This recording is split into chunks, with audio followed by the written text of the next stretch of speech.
नमस्कार, welcome back to the channel. जय माँ सरस्वती, जय माँ विंध्यवासिनी। तो आज के दिन का श्री गणेश करते हैं।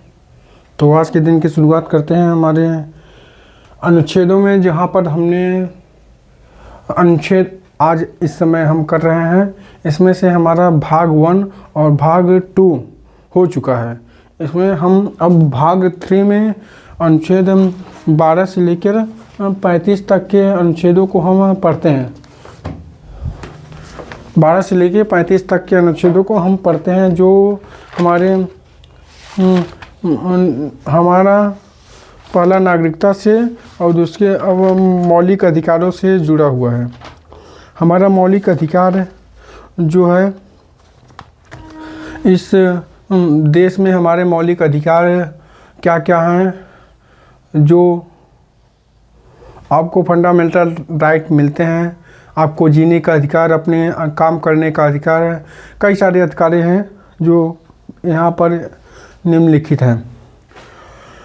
12 से 35, आज 23 तारीख।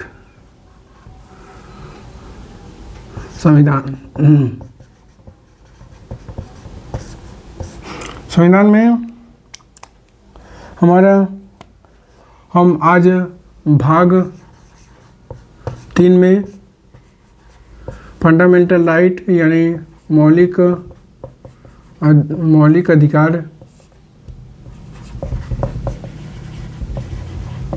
अधिकार की बात करते हैं।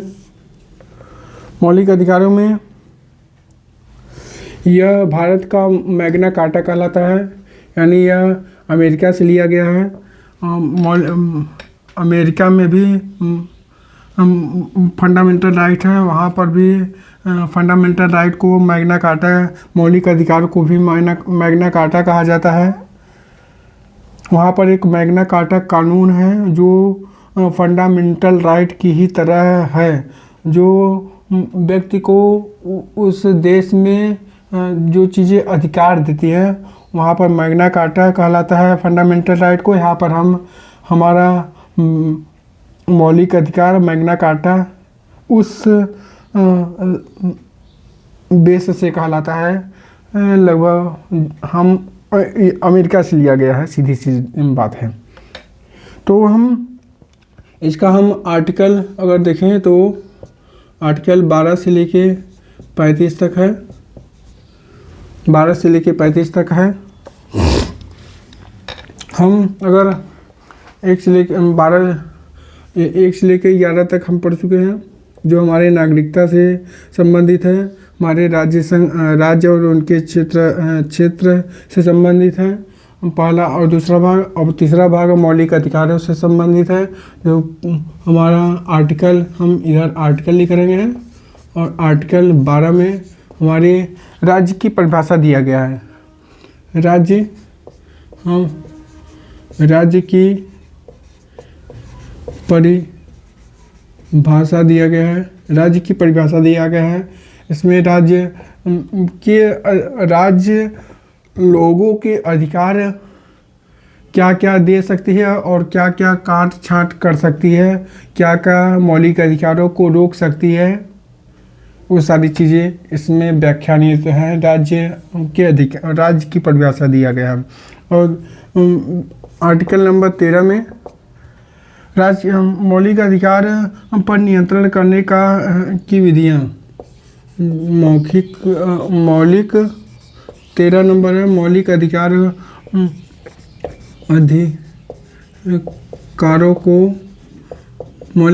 को नियंत्रण करने की विधियाँ, नियंत्रण करने की विधियाँ यानी कानून।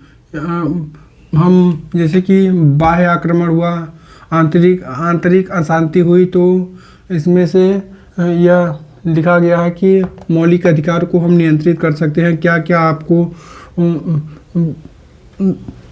इस विधि में जो दिए गए हैं उसे हम नियंत्रित कर सकते हैं। मौलिक अधिकारों को ज़्यादा दे नहीं सकते। इसमें 13 में राज्य की परिभाषा और मौलिक अधिकारों को नियंत्रण करने की विधियाँ। अब इसमें हम समानता का अधिकार, जो समानता का अधिकार है,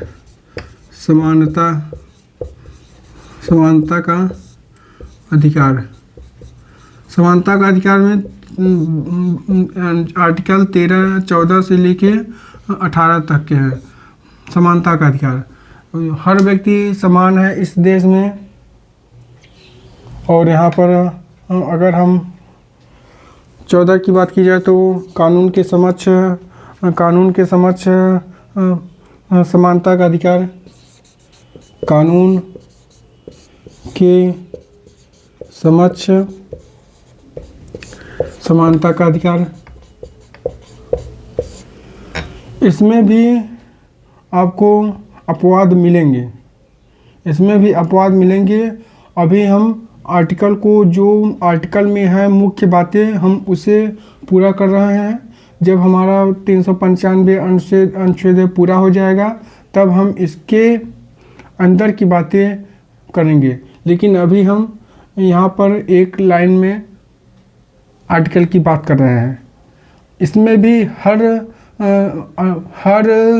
अनुच्छेद में अपवाद है। समानता, कानून के समक्ष समानता का अधिकार में भी अपवाद है। इसमें भी 14A 14B करके लिखा गया है। लेकिन अभी हम सीधे एक लाइन में अनुच्छेदों को पढ़ रहे हैं, इसलिए केवल इसमें यही मानिए, अभी जानिए, जो कानूनों के समक्ष समानता का अधिकार है। कानून के समक्ष सब एक समान है।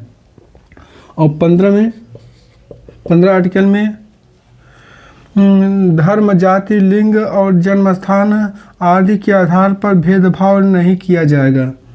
धर्म, जाति, लिंग और जन्म स्थान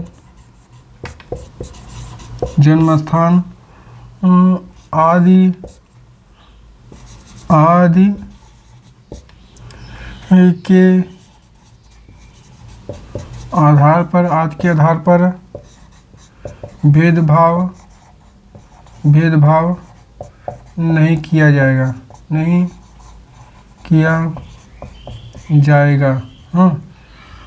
धर्म के आधार पर भेदभाव नहीं किया जाएगा। और 16 में लोक नियोजन के अवसरों में सभी को समान रखा जाएगा। लोक नियोजन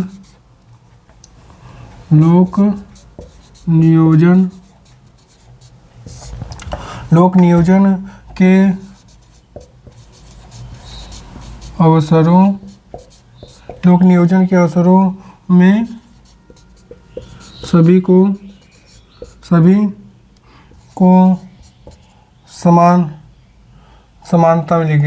समानता मिलेगी। लोक नियोजन के अवसरों पर सभी को समानता। और 17 में अस्पृश्यता का अंत, छुआछूत, अस्पृश्यता का अंत, छुआछूत का अंत कर दिया गया। और 18 में उपाधियों का अंत कर दिया गया। उपाधि आप ग्रहण नहीं कर सकते, इसमें भी अपवाद है। और जैसे कि शिक्षा के क्षेत्र में डॉक्टरेट की उपाधि मिलती है, भारत रत्न एक पुरस्कार है, ऐसे कर्नल एक उपाधि है। इसमें भी अपवाद हैं। बस केवल सेना को और शिक्षा के क्षेत्र को छोड़कर आपको उपाधि नहीं मिलेगी। इसमें भी अपवाद हैं, सारी चीज़ों में अपवाद हैं। इस उपवाद को हम बाद में पूरे विस्तार से जब हम पढ़ेंगे तो इसे हम पूरा कंप्लीट करेंगे। हम अगर 12 में राज्यों की परिभाषा, 13 में मौलिक अधिकारों का नियंत्रण करने की विधियाँ, और 14 में कानून के समक्ष समानता, और 15 में धर्म, जाति, लिंग, जन्म स्थान आदि के आधार पर भेदभाव नहीं किया जाएगा। लोक नियोजन के अवसरों में सभी को समानता मिलेगी। 17 में अस्पृश्यता का अंत हो गया, और 18 में उपाधियों का भी अंत कर दिया गया। इसमें भी कई सारे अपवाद हैं, लेकिन अभी हम सीधा सीधा यही जानेंगे कि 18 में उपाधियों का अंत, 17 में अस्पृश्यता का अंत, और 16 में लोक नियोजन के अवसरों की समानता, 15 में धर्म, जाति, लिंग, जन्म स्थान आदि के आधार पर भेदभाव नहीं किया जाएगा, और 14 में कानून के समक्ष समान, और 13 में मौलिक अधिकारों को नियंत्रण करने की विधियाँ, और 12 में राज्य की परिभाषा दिया गया है। अब हम अगर आगे देखते हैं तो हमारा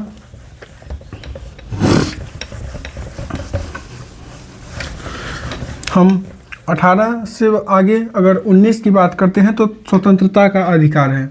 स्वतंत्रता का अधिकार, स्वतंत्रता का अधिकार, स्वतंत्रता का अधिकार। आपको देश में स्वतंत्रता से जीने का अधिकार है। आप कुछ भी कर सकते हैं, लेकिन कुछ ऐसा ना कीजिए जिससे देश के लोगों को हानि हो। आप स्वतंत्र हैं, लेकिन ऐसा कार्य न कीजिए जिससे पड़ोसी को नुकसान हो, लोगों को हानि हो। बस इसमें आर्टिकल नंबर 19 में, बोलने व अभिव्यक्ति की स्वतंत्रता है। 14 में पूरा बोलने व अभिव्यक्ति की स्वतंत्रता है। अभिव्यक्ति की स्वतंत्रता है, अभिव्यक्ति की स्वतंत्रता है। और इसमें भी क ख ग घ या फिर ABCD करके दिए गए हैं। और यार 19A में आपको इसमें ही 19 के ही अनुसार प्रेस की स्वतंत्रता, अभिव्यक्ति की स्वतंत्रता माना गया है। प्रेस की स्वतंत्रता जो हमारा चौथा स्तंभ माना गया है। प्रेस की स्वतंत्रता में ही हम बोलने का अधिकार है, पूछने का अधिकार है। अगर हम किसी चीज़ के बारे में हम जानेंगे, यानी RTI जो चीज़ें होती हैं, RTI जो हमारे देश में 2005 में लागू हुआ, वो इसी के अनुसार लागू हुआ, और हम सरकार से पूछ सकते हैं। तो इसमें 19A में बोलने की स्वतंत्रता और अभिव्यक्ति की स्वतंत्रता है। बोलने की स्वतंत्रता, बोलने की स्वतंत्रता व अभिव्यक्ति की स्वतंत्रता है। अभिव्यक्ति की स्वतंत्रता, अभिव्यक्ति की स्वतंत्रता। और बी में हमारा है बिना हथियारों के शांतिपूर्वक कहीं भी इकट्ठा होने की स्वतंत्रता। मैं कहता हूँ सारी चीज़ों में अपवाद है, लेकिन अभी केवल अंडर वन लाइनर में हम चीज़ों को जानते हैं। पहले में बोलने की स्वतंत्रता व अभिव्यक्ति की स्वतंत्रता, और दूसरे में बिना हथियारों के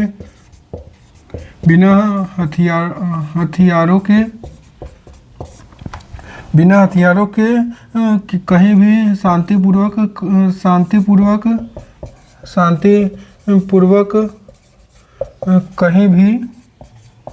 कहीं भी इकट्ठा होने की स्वतंत्रता है।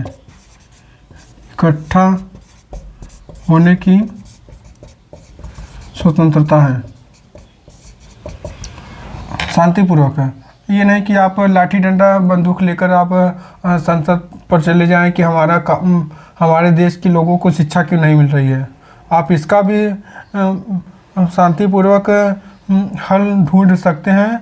अगर आप ऐसा करते हैं, हथियार लेकर चले जाते हैं, ये सारी चीज़ें करते हैं, तो यह सीधे सीधे देश के खिलाफ हो जाएगा, सरकार के खिलाफ हो जाएगा। आपने सरकार के खिलाफ हथियार उठा लिया, यह अमान्य है। आप शांतिपूर्वक कहीं भी जंतर मंतर पर धरना दे सकते हैं, किसी के खिलाफ भी धरना दे सकते हैं, लेकिन वह शांतिपूर्वक होना चाहिए। और अपनी बातों को मनवाने के लिए आप इकट्ठा हो सकते हैं। और सी में हमारा है, सी में है हमारा संघ और संगठन बनाने की स्वतंत्रता। संघ व संगठन बनाने की स्वतंत्रता है। हाँ, इसमें भी अपवाद है, लेकिन अभी हम 199 पढ़ रहे हैं, तो इसमें हमारा संघ यानी मान लीजिए जैसे आरएसएस है, एक संघ माना जाता है।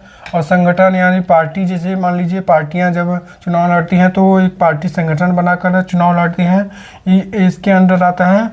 लेकिन ऐसे भी आप संगठन नहीं बना सकते हैं जो देश के खिलाफ हो, देश के खिलाफ हमेशा आवाज़ उठाते रहे, देश के एक दूसरे देशों के लड़ाई करने के लिए हमेशा आवाज़ उठाते रहे। ऐसे संगठन नहीं, अमान्य है, ऐसे संगठन नहीं बना सकते। लेकिन आप देश के लोगों को सहायता देने के लिए, शिक्षा देने के लिए आप आवाज़ उठा सकते हैं और संघ बना सकते हैं। लोगों को शिक्षा देने के लिए आप संघ बना सकते हैं, संगठन बना सकते हैं।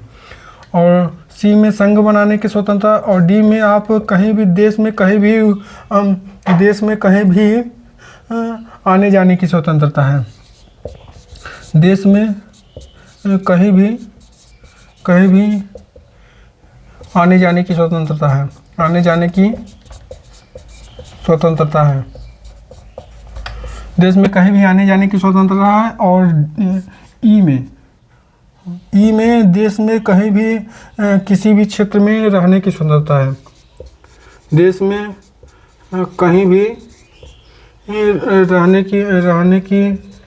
की स्वतंत्रता है। बस पहले जम्मू कश्मीर को छोड़कर था, जो 31 अक्टूबर 2019 को समाप्त कर दिया गया। वहाँ के 370 अनुच्छेदों को हटा दिया गया। वहाँ के कुछ 370 के कुछ ऐसे जो अवैध जो थे उसे हटा दिया गया। वहाँ पर आप रह सकते हैं। लेकिन अब यहाँ पर इसमें अगर हम इसमें याद करने की सीधी सी बात है कि ए में बोलने की स्वतंत्रता है और बी में बिना हथियारों के शांतिपूर्वक आप कहीं भी इकट्ठा होने की स्वतंत्रता है। सी में संघ बनाने की स्वतंत्रता। डी में देश में कहीं भी आने जाने की स्वतंत्रता है। ई में देश में कहीं भी रहने की स्वतंत्रता है। और जी में ग्रोथ यानी कि देश में कहीं भी आप व्यापार करने की स्वतंत्रता है। देश में कहीं भी व्यापार करने की स्वतंत्रता है। व्यापार करने की स्वतंत्रता है। ये सारी चीज़ें हुई। अब अगर हम बात करें अगले मौलिक अधिकारों में,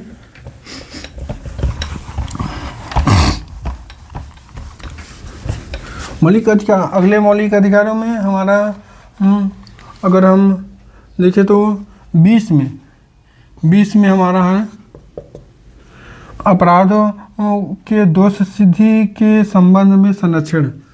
अपराध के दोष सिद्धि के संबंध में संरक्षण। अपराधों के दोष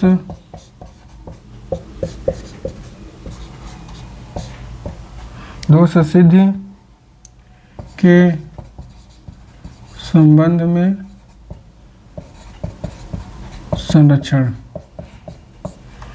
और 21 में प्राण व दैहिक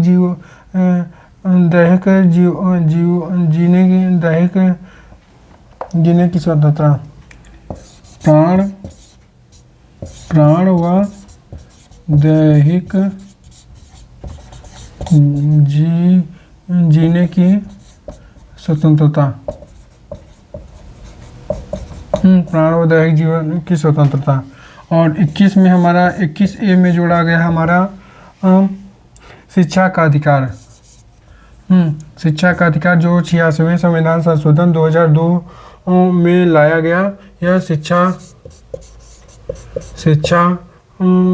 का अधिकार शिक्षा का अधिकार जो 2002 में लाया गया है, लेकिन 2010 में इसे लागू किया गया। शिक्षा के अधिकार में 2010 में लागू किया गया है। ऐसे ही देश हमारा महान नहीं है।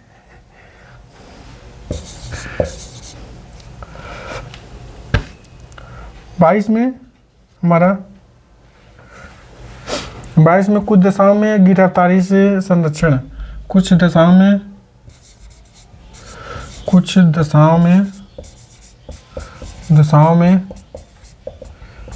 गिरफ्तारी से संरक्षण। यानी आप ऐसे ही किसी को गिरफ्तार नहीं कर सकते। आपको कुछ ना कुछ एविडेंस देना होगा कि आप किस आधार पर किसी को गिरफ्तार कर रहे हैं। और हमारा बात करें इधर, अगर 23 की, तो शोषण के विरुद्ध अधिकार। 23 और 24 शोषण के विरुद्ध अधिकार है। शोषण के विरुद्ध अधिकार। शोषण के विरुद्ध अधिकार 23 और 24 में शोषण के विरुद्ध अधिकार। 23 में हमारा क्या है? 23 में मानव के साथ दुर्व्यवहार और बलात्कार पर प्रतिषेध है। 23 में हमारा मानव के साथ दुर्व्यवहार, मानव के साथ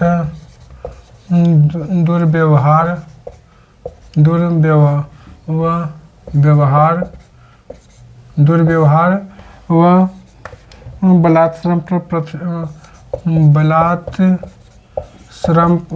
पर प्रतिषेध है।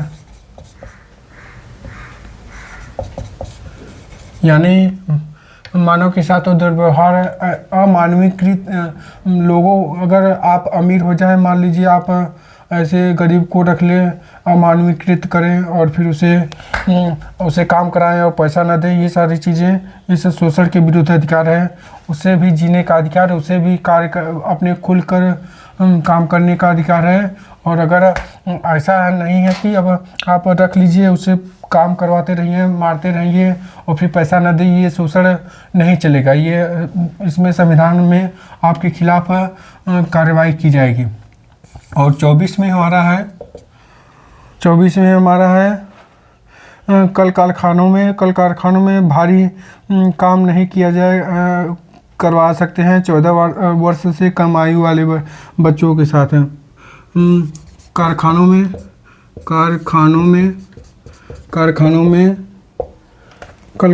में भारी काम नहीं करा सकते हैं, नहीं करा सकते हैं 14 साल के बच्चों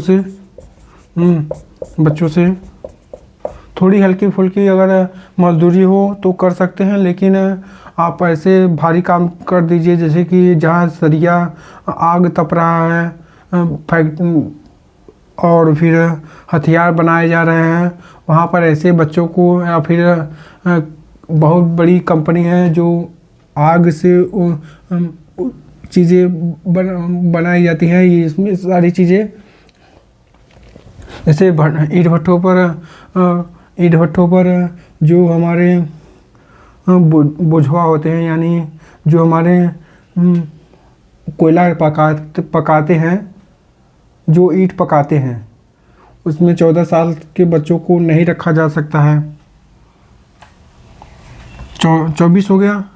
हाँ, 14 साल के बच्चों को हम काम नहीं करा सकते हैं, काम नहीं करा सकते। और अगर हमारा 25 से लेके 28 तक अगर हम देखें, 25 से लेके 28 तक हम देखें तो धार्मिक स्वतंत्रता का अधिकार है। धार्मिक स्वतंत्रता का अधिकार है। धार्मिक स्वतंत्रता का अधिकार है।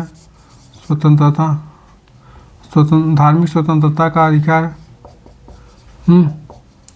धार्मिक स्वतंत्रता के अधिकार में हमारा अगर हम देखें धार्मिक स्वतंत्रता में हमारा आप किसी भी धर्म को मान सकते हैं, किसी भी धर्म का प्रचार कर सकते हैं, किसी भी धर्म में का पालन कर सकते हैं, ये सारी चीज़ें हैं। तो अगर हम 25 की बात कीजिए 25 की बात की जाए तो अंतःकरण और किसी भी धर्म को मानने और प्रचार करने का अधिकार है। अंतःकरण किसी भी धर्म को मानने, अंतःकरण किसी भी धर्म को मानने, किसी भी धर्म को मानने व प्रचार करने का अधिकार, प्रचार करने की स्वतंत्रता है, प्रचार करने की स्वतंत्रता है। किसी भी धर्म को मानने और प्रचार करने की स्वतंत्रता है। और 26 में हमारा 25 में अंतःकरण व किसी भी धर्म को मानने और प्रचार करने की स्वतंत्रता है। और 26 में धार्मिक कार्यों के प्रबंधन करने की स्वतंत्रता है। किसी धार्मिक कार्यों के प्रबंधन करने की स्वतंत्रता है। धार्मिक कार्यों का प्रबंधन यानी जैसे कि दुर्गा पूजा होता है, ईद बकरीद सारी चीज़ें, ताजिए जैसे सारी चीज़ें या स्वतंत्रता दी गई, इसलिए ये सारी चीज़ें हो पाती हैं। और धार्मिक कार्यों के स्वतंत्र है, प्रबंध करने के स्वतंत्र है। और 27 में किसी भी विशिष्ट धर्म की अभिव्यक्ति के लिए कर संबंधित स्वतंत्रता है। किसी भी विशिष्ट धर्म को, किसी भी विशिष्ट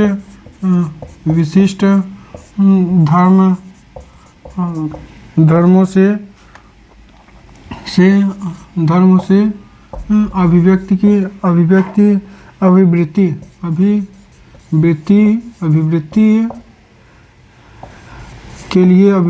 लिए आप कर नहीं लगा सकते हैं। यानी किसी भी एक खास धर्म पर आप कर नहीं लगा सकते हैं,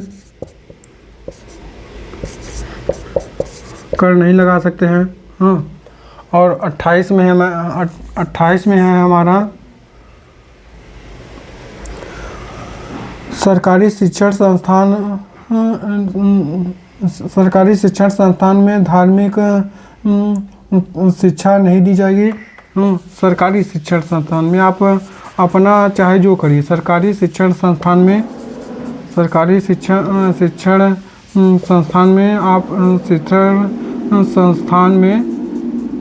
सरकारी शिक्षण संस्थान में आप धार्मिक शिक्षा नहीं दे सकते हैं।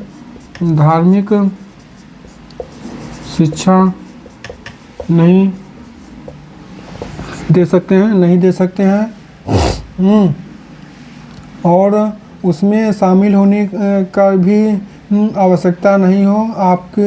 आप अपनी मर्जी के अनुसार कार्य कर सकते हैं। स्वतंत्रता और शामिल होने की स्वतंत्रता आपके मर्जी पर है। आप शामिल हो या न हो, वह आप पर डिपेंड करता है। शामिल हो या न हो, हाँ, हो या न हो, हाँ। तो ये सारी चीज़ें हैं। और इसमें से सबसे विवादित चीज़ें हैं कि आप इसमें इतना सारी चीज़ें आपको खुलकर आप इसमें यहाँ तक कह दिया गया कि सरकारी शिक्षण संस्थान में आप धार्मिक शिक्षा नहीं दे सकते, लेकिन आप अपने शिक्षण संस्थान में चाहे कुछ भी कर सकते हैं, गलत देश के खिलाफ नहीं बोलवा सकते। ये सारी चीज़ें हैं, लेकिन आप धार्मिक शिक्षण संस्थान अपने खोलकर कर सकते हैं। लेकिन ये सारी चीज़ें, ये धारा 29 में सारी चीज़ें कुछ विशेष कर दिया गया। इसमें अल्पसंख्यकों के लिए, बहुसंख्यकों के लिए नहीं है, अल्पसंख्यकों के लिए आप ये सारी चीज़ें गलत कर दिए। इसमें असमानता हो गई। सारी चीज़ें समान चल रही थी अभी तक, लेकिन धारा आर्टिकल 29 में सारी चीज़ें असमान कर दी गई। लोगों को धर्म के बीच बांट दिया गया है। धारा 29 में किसी खास जो अल्पसंख्यक है वह देश में कोई भी अपनी शिक्षण संस्थान खोल सकते हैं। यानी अगर मदरसे में देश के खिलाफ बोला जा रहा है तो वहाँ पर क्या चल रहा है, वहाँ पर सारी चीज़ें क्या चल रही है वो वहाँ पर कोई देखने तो जा नहीं रहा है। कहीं न कहीं सारी चीज़ें यह सामने कभी न कभी आती ही रहती हैं धीरे धीरे, और मौलाना देश के खिलाफ बोलते भी रहते हैं कहीं न कहीं। तो ये सारी चीज़ों पर रोक लगनी चाहिए। हम सभी समान हैं, तो धारा अनुच्छेद 28 तक ही समानता रखी जाए। 29-30 अल्पसंख्यकों के लिए आप देश के संविधान में जोड़कर ये चीज़ें सही नहीं हैं।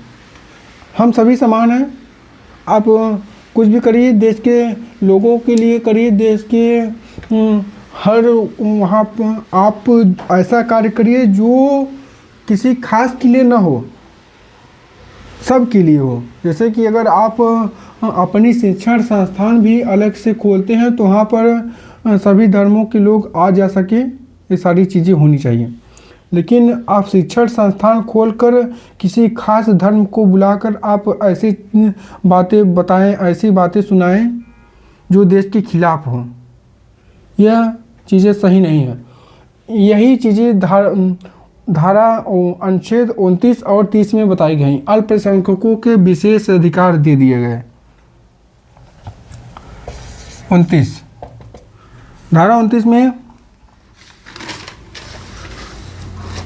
आप अल्पसंख्यकों वर्गों के उनके भाषाओं लिपि संरक्षित करने का अधिकार। अल्पसंख्यकों को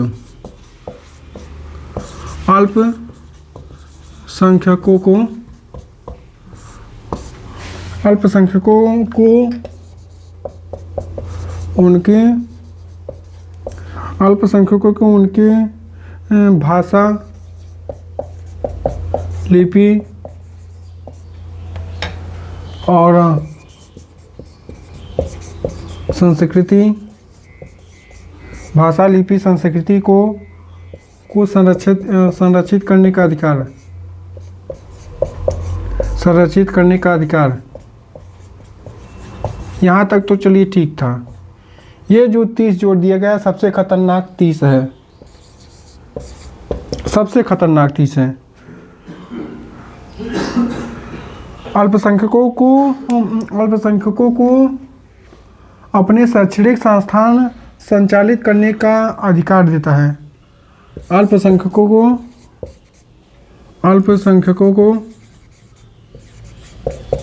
अपने शैक्षणिक संस्थान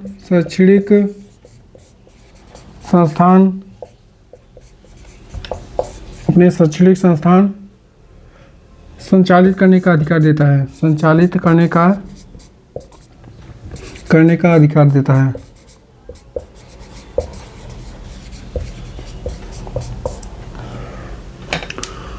अपने शैक्षणिक संस्थान करने का अधिकार देता है। और धारा आर्टिकल नंबर 32 संवैधानिक उपचारों का, ये सारी चीज़ें हो गई। अब धारा आर्टिकल नंबर 31 और 32। 31 यानी हमारे संपत्ति का अधिकार को अब कानूनी अधिकार दे दिया गया।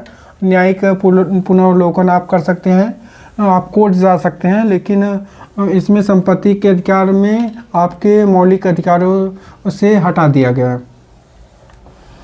नहीं तो अभी 1976 तक इसे था। मौलिक अधिकारों में मौलिक अधिकार संपत्ति के रूप में भी था। आप संपत्ति आप सरकार को देंगे या नहीं देंगे, सड़कें बनेंगी या नहीं बनेंगी, वह आप पर डिपेंड करता था। लेकिन उसे यह धारा आर्टिकल नंबर 31 में था, लेकिन इसे हटा दिया गया। अब 330 के तहत आपको न्यायिक पुनर्वलोकन, आपको 330 या 300 के अनुसार, ऐसे ही 301 के अनुसार 301 के अनुसार आप कोर्ट जा सकते हैं। अब धारा आर्टिकल नंबर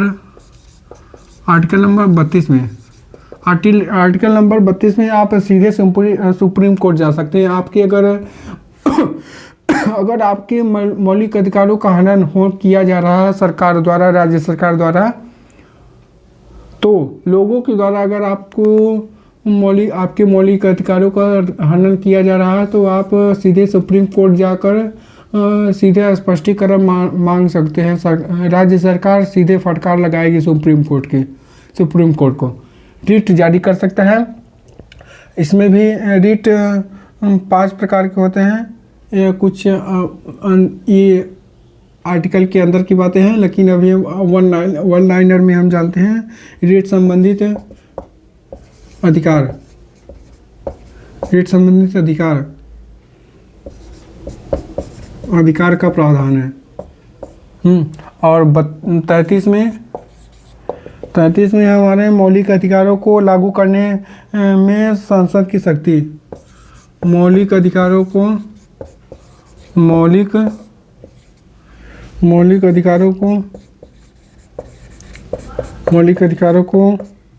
लागू करने में संसद की शक्ति का प्रयोग होता है। और 34 में हमारा सैन्य क्षेत्र या कानून के समय मौलिक अधिकार पर प्रतिबंध संबंधित प्रावधान। सैन्य क्षेत्र में आप कुछ भी नहीं कर सकते हैं। सैन्य क्षेत्र में वहाँ पर मौलिक अधिकार आपके हटा दिए जाते हैं। सैन्य क्षेत्र या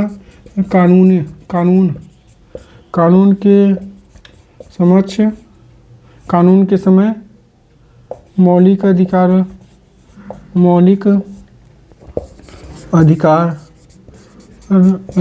पर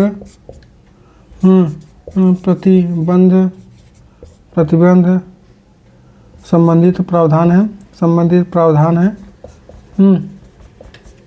और 35 में हमारा मौलिक अधिकार लागू करने संबंधी प्रावधान है। मौलिक अधिकार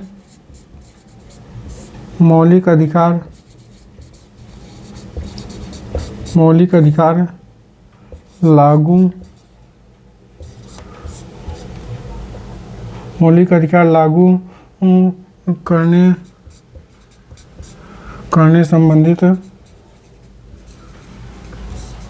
संबंधित प्रावधान है। तो आज के लिए इतना ही। अगर वीडियो अच्छा लगा हो तो वीडियो को लाइक करें और चैनल को ज़रूर से ज़रूर सब्सक्राइब कर दिया करें। Thank you for watching video.